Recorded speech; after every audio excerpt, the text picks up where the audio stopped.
FIR के पूरे content को पढ़िएगा तो स्वयं आप जज कर लीजिएगा कि ये फर्जी तरीके से एफआईआर हुआ है। वहाँ हम मंच से उतर के जेब तराशी कर रहे हैं, पॉकेटमारी कर रहे हैं, इसी से समझ लीजिए। दूसरा आरोप है हम गला दबा रहे थे, हत्या करने का प्रयास कर रहे थे। एक सांसद पर फर्जी एफआईआर हो रहा है तो कोई किसान या कोई कामगार या कोई मजदूर अगर विरोध करेगा तो बिहार जैसे राज्य में उसकी क्या हालत होगी, जिसका आप अंदाजा लगा सकते हैं। राधा मोहन जी चाहते हैं कि दूसरे जमीन पर वो बने जहां उनका जमीन पहले से ले रखे हैं उनके समर्थक। तो ये भूमाफिया का ही है पूरा काम। भाई वो कटवा आदमी है, विधानसभा में लड़े, जमानत जब्त हुआ उनके 243 का, सेकेंड थर्ड भी कहीं नहीं किया। राजद को मदद कर देने से चुनाव बन सकती है, बात तो करना चाहिए। ये वोटकटवा के रूप में क्या खड़ा होने की जरूरत है हर जगह। मोतिहारी के पिपरा कोठी में जिस तरीके से सुधाकर सिंह जी ने आंदोलन किया था राजद सांसद, उसके बाद उन पर एफआईआर दर्ज हुआ। खुद हमारे साथ बात करने के लिए सुधाकर जी हैं। सर, इस पूरे प्रकरण में बहुत गंभीर आरोप पुलिस की तरफ से आप पर लगाया गया, एफआईआर हुआ है, क्या कहेंगे? देखिए, एफआईआर के पूरे कंटेंट को पढ़िएगा तो स्वयं आप जज कर लीजिएगा कि ये फर्जी तरीके से एफआईआर हुआ है। मुझे जेब तराशी का आरोप है, पॉकेटमारी का, जहां हजारों की तादाद में पुलिस खड़ी हो, लोग वहां रैली में हो, वहां हम मंच से उतर के जेब तराशी कर रहे हैं, पॉकेटमारी कर रहे हैं, इसी से समझ लीजिए। दूसरा आरोप है हम गला दबा रहे थे, हत्या करने का प्रयास कर रहे थे। आश्चर्यजनक है, हम मंच पर से भाषण दे रहे हैं और ट्रैक्टर चला रहे हैं, हत्या का प्रयास कैसे हो गया? केवल एक आरोप बनता है सरकारी कार्य में बाधा, लेकिन वह भी सरकारी कार्य में बाधा का जो अधिकार है इस देश में कानून कहता है, आईपीसी में, कि वो सरकारी कर्मचारी मेरे पे एफआईआर दर्ज करेगा।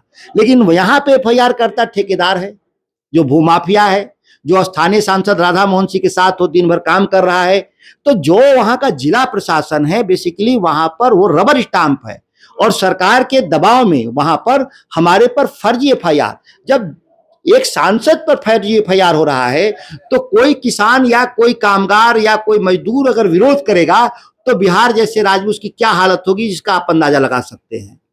सर, आपने अभी प्रेस कॉन्फ्रेंस में आरोप लगाया, जो स्थानीय सांसद है राधा मोहन सिंह, उनको आपने मोतिहारी का सबसे बड़ा भूमाफिया कहा है। किस आधार पर आरोप लगा? देखिए, ये 17.5 एकड़ केवल कब्जा का सवाल नहीं है। जहाँ 400 एकड़ की झील हो, वहां वाटर पार्क न बन करके किसान के जमीन पर 17.5 एकड़ कब्जा। आप देखेंगे कि 13 साल से वहां सेंट्रल यूनिवर्सिटी है, वो आज तक इसलिए नहीं बन रहा है कि राधा मोहन जी चाहते हैं कि दूसरे जमीन पर वो बने जहां उनका जमीन पहले से ले रखे हैं उनके समर्थक। तो ये भूमाफिया का ही है पूरा काम। और जिस तरीके से वहां पे माहौल बनाया जा रहा है, चंपारण में महात्मा गांधी का कर्मभूमि रहा, जहां से देश की सत्ता ब्रिटिश हुकूमत को उखाड़ फेंका गया था, आज पुनः देखे तो 125 साल बाद पुनः भूत वहीं पर आ गया। और नए जमाने की जो सरकार है वो अंग्रेजों से भी काला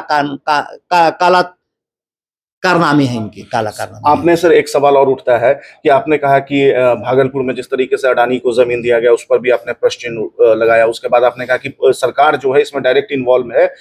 मतलब क्या इसके पीछे? बिहार में एक मॉडल बनाया है कि 1 रुपया पर आप जमीन लीजिए, और 1 रुपया पे जमीन देने के लिए सरकार के पास जमीन है नहीं, क्योंकि जमीन तो पैसे से आती है। तो अडानी वाला तो खैर सरकार का एक जमीन था, पहले से खरीद रखी थी, वो तो 1 रुपया में दे दिया, 600 करोड़ में खरीदा और 1 रुपया में दिया। लेकिन बाकी जमीन तो है नहीं। तो अब किसानों की जमाबंदी जो अंग्रेजों के जमाने से है, 100 साल पुरानी जमाबंदियां रद्द की जा रही हैं, और जमाबंदी रद्द कर करके जबरदस्ती कब्जा करके शहर बसाने के नाम पर, उद्योग लगाने के नाम पर पूरे बिहार में आतंक फैलाया गया है। और ये 10 लाख एकड़ का सवाल है। 10 लाख एकड़ लोग कब्जा करना चाहते हैं।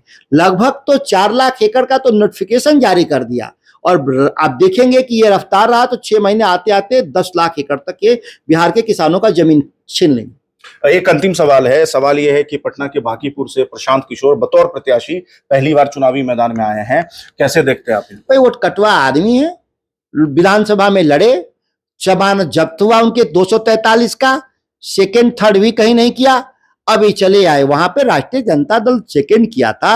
हमारे पास अच्छा वोट है। अगर विपक्ष को लगता है कि राजद को मदद कर देने से चुनाव बन सकती है, बात तो करना चाहिए। ये वोट कटवा के रूप में क्या खड़ा होने की जरूरत है हर जगह। उनसे बात करने के लिए बहुत शुक्रिया। तो सुधाकर सिंह जी थे, आशुतोष झा, लाइव सिटीज दिल्ली।